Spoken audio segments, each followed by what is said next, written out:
વિદ્યાર્થી મિત્રો, આ ચોથા દાખલાની અંદર આપણે જોઈએ કે ટાવરના પાયાથી 30 મીટર દૂર રહેલા જમીન પરના એક બિંદુથી ટાવરની ટોચના ઉત્સર્જકોનું માપ 30 અંશ છે. તો ટાવરની ઊંચાઈ શોધો. આ એક ટાવર છે. ટાવરની ઊંચાઈ તો જમીન પર ટાવર છે એટલે ટાવર કઈ દિશાની અંદર કઈ સ્થિતિની અંદર છે? શિરોડની સ્થિતિની અંદર છે. ટાવરના પાયાથી 30 મીટર દૂર તો આ ટાવરનો પાયો છે. આ પાયાથી 30 મીટર દૂર દૂર રહેલા જમીન ઉપરના આ એક બિંદુ છે.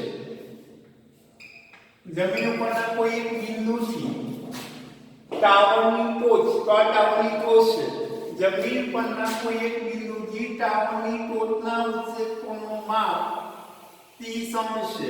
તો આ ટાવરની ટોચ થઈ એના ઉત્સેચકોનું માપ કેટલા અંશ જણાય છે? 30 અંશ જણાય છે. તો ટાવરની ઊંચાઈ શોધો. તો આ આકૃતિ તૈયાર છે. આકૃતિ દોરવાની છે, રકમ ઉપરથી આકૃતિ દોરવાની છે. તો અહીંયા આગળ નામ આપી દઈએ ત્રિકોણની અંદર A, B અને C. તો AB બરાબર આકૃતિમાં બતાવ્યા પ્રમાણે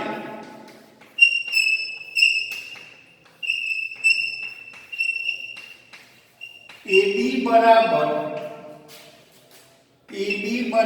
ટાવરની ઊંચાઈ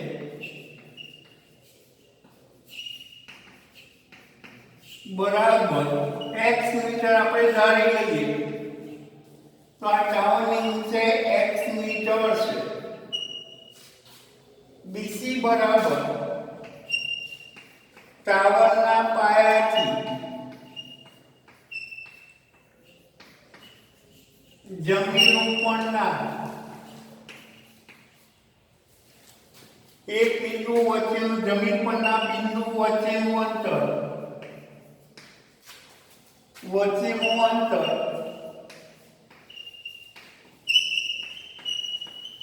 બરાબર 30 મીટર છે. હવે એક બિંદુથી ટાવરની ટોચનો જે ઉત્સેદ કોણ છે ACB. તો ખૂણો ACB બરાબર 30 અંશ છે. તો અહીંયા આપણે ખૂણો 30 અંશનો બતાવે છે. હવે આ ત્રિકોણની અંદર જે ABC માં આ જે ખૂણો છે આ ખૂણાની સામેની બાજુ છે.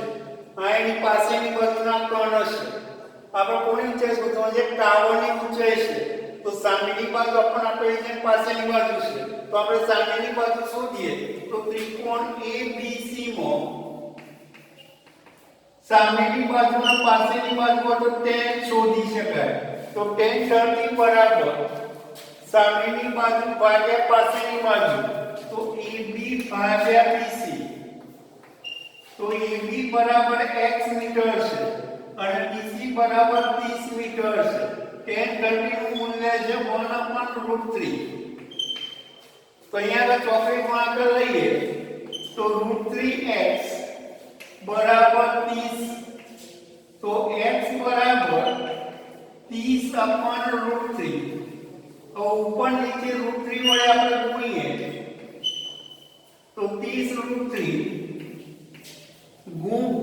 ભાગ્યા √3 ગુણ્યા √3 બરાબર 3. 3 × 10 30. એટલે જવાબ કેટલો થશે? 10√3 મીટર એ ટાવરની ઊંચાઈ છે. તો અહીંયા આપણે જે ટાવર આપેલો છે AB, એ ટાવરની ઊંચાઈ કેટલી થઈ? તો 10√3 મીટર.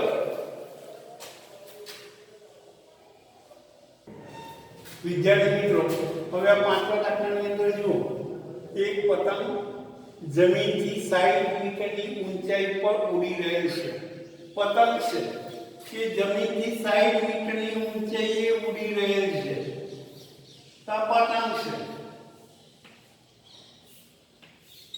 તો આ જમીનથી 60 મીટર, જમીનથી કેટલા મીટરની ઊંચાઈ ઉડી રહેલ છે? તો અહીંયા આગળ દોરી છે. આ જમીન છે. તો અહીંયા આગળ આ જમીન છે. તો અહીંયા આગળ આપણે આ પતંગનો બધે કેટલા મીટરની ઊંચાઈ ઉડી રહેલ છે? તો 60 મીટરની ઊંચાઈએ ઉડી રહેલ છે. આ પતંગની દોરીનો એક છેડો, તો આ દોરીનો એક છેડો છે અને બીજો છેડો ક્ષણભર માટે, તો આ ફીરકીની સાથે દોરીનો એક છેડો છે. એક ક્ષણભર માટે અહીંયા આગળ જમીન સાથે કોઈ એક જગ્યાએ જમીન પરના એક બિંદુ સાથે પહોંચી દેવામાં આવે છે. તો આ જમીન ઉપરનું એક બિંદુ છે, એની સાથે પહોંચી દેવામાં આવે છે. આ સ્થિતિમાં દોરીનો જમીન સાથેનો ખૂણો, આ દોરી છે, દોરીનો જમીન સાથેનો જે ખૂણો છે એ કેટલા અંશનો છે? 60 અંશનો છે. દોરીની અંદર ધ્યાન રાખજો વિદ્યાર્થી મિત્રો, આપણે આ ઉદાહરણના સંદર્ભની અંદર દોરી ઢીલ મૂકેલ નથી, દોરીમાં કોઈ ઢીલ નથી. આપણે ચલાવતા હોઈએ ત્યારે દોરી આ રીતે હોય છે, પણ અહીંયા આપણે સૂચના આપી છે કે દોરીમાં કોઈ ઢીલ નથી તેવું માની લેવામાં આવે, તેવું માની લેવાનું છે. તો આપણે દોરીની લંબાઈ શોધવાની છે. તો આ જે આપણે પતંગની જે દોરી છે અહીંયા આગળથી, આ જે દોરી છે અહીંયા આગળથી આ દોરીની લંબાઈ કેટલી હશે એ આપણે શોધવાની છે. તો આકૃતિ આવી છે, તો અહીંયા આગળ નામ આપી દઈએ A, B અને C. તો આકૃતિમાં બતાવ્યા પ્રમાણે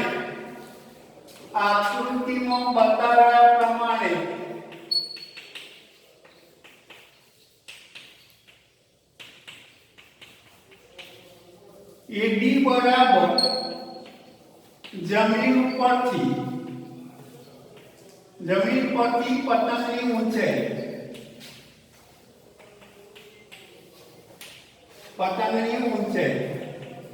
બરાબર 60 મીટર.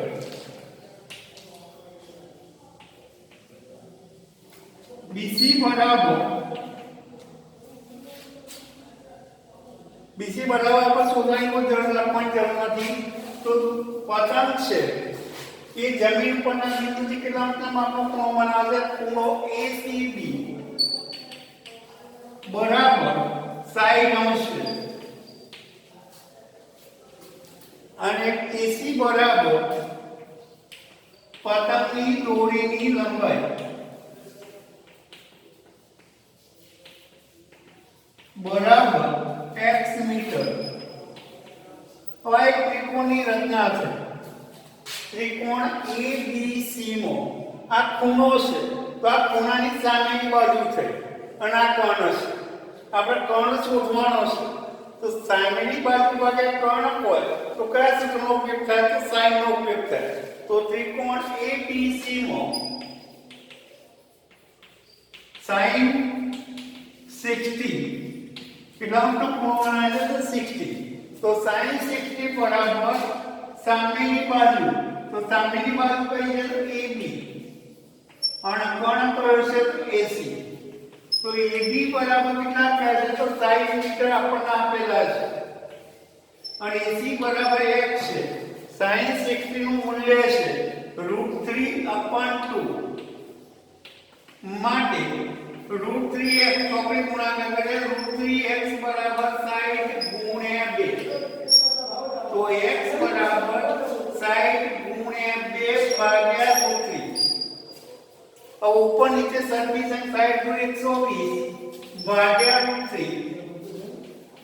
अब ऊपर नीचे √3 वडे गुणी नाखीए तो √3 गुण्या √3 तो 120 √3 गुण्या √3 बराबर 3. तो અહીંયા 4 × 12 40 √3 મીટર એ દોરીની લંબાઈ થઈ. તો આપણે શોધવાનું છે શું? તો દોરીની લંબાઈ શોધો. તો દોરીની લંબાઈ કેટલી છે? 40 √3 મીટર. વિદ્યાર્થી મિત્રો, ત્રિકોણમિતિના ઉપયોગોની અંદર આપણો જે COVID-19 અંતર્ગત અભ્યાસક્રમની ઘટાડો કરવામાં આવેલો છે. હવે આ ઘટાડો કરવામાં 30% અભ્યાસક્રમ ઘટાડેલ છે. આ ઘટાડેલ અભ્યાસક્રમની અંદર આપણા માટે જે તૈયાર કરવાનું છે એ ઉદાહરણ નંબર 1 થી 3. ઉદાહરણ 1 થી 3 અને સ્વાધ્યાય 9.1 ના 1 થી 5 દાખલા 9.1 ના 1 થી 5 દાખલા અભ્યાસક્રમની અંદર છે, અભ્યાસક્રમની અંદર જોડવામાં આવેલા છે. બાકીના 6 થી 16 એ 30% અભ્યાસક્રમમાં કાઢી નાખેલ છે, 30%માં કાઢી નાખેલ છે.